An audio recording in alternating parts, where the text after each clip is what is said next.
Bolivia वाला। अब ये केस कैसा है, इसको ऐसे मोटा मोटा समझिए।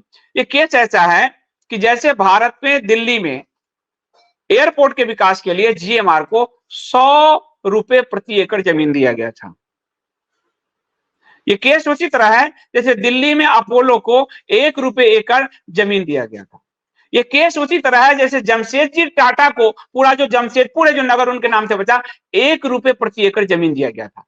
ये केस ठीक ही उसी तरह है जैसे अडानी को मुंद्रा पोर्ट के लिए औने पौने दाम पे जमीन दिया गया था। ये केस कुछ नहीं, ये केस इसी तरह का है कि बोलीविया के जो लोकल कम्युनिटी है, जो अमेजन का जंगल जो है, इस जंगल में आग लगी थी अमेजन के जंगल में, और यहां पर बोलीविया में नित्यानंद जी का जो कैलासा है वो 20 साल से काम कर रहा है हिंदू धर्म के प्रचार प्रसार के लिए। वहां उनके लिए एजुकेशन, शिक्षा आदि की बड़ी व्यवस्था कर रहा है। और ये जब अमेजन के जंगल में बार बार हर गर्मी में आग लगती है तो अमेजन के जंगल से बचाकर उन लोगों को वो पूरी वहां के इंडिजिनस लोगों में हिंदू धर्म के प्रचार प्रसार में लगा हुआ है।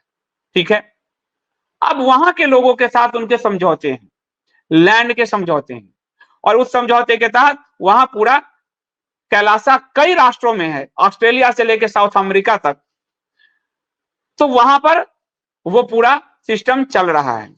लेकिन अभी तक पता नहीं था सबको कि कैलासा कहां है, इसलिए 26 फरवरी को महाशिवरात्रि के दिन नित्यानंद जी ने इसकी घोषणा की कि कैलासा का एक पोजीशन जो है वो बोलीविया में है। और उसके बाद ये साजिश रची गई और इनका एग्रीमेंट जो है वो एग्रीमेंट वहां के लोकल कम्युनिटी के संविधान के अनुसार हुआ है। और उसमें जो एग्रीमेंट है वो एग्रीमेंट की कॉपी न न्यूयॉर्क टाइम्स के पास है, न टाइम्स ऑफ इंडिया के पास है, न बोलीविया सरकार के पास। वो एग्रीमेंट की कॉपी कैलासा और लोकल कम्युनिटी के बीच है।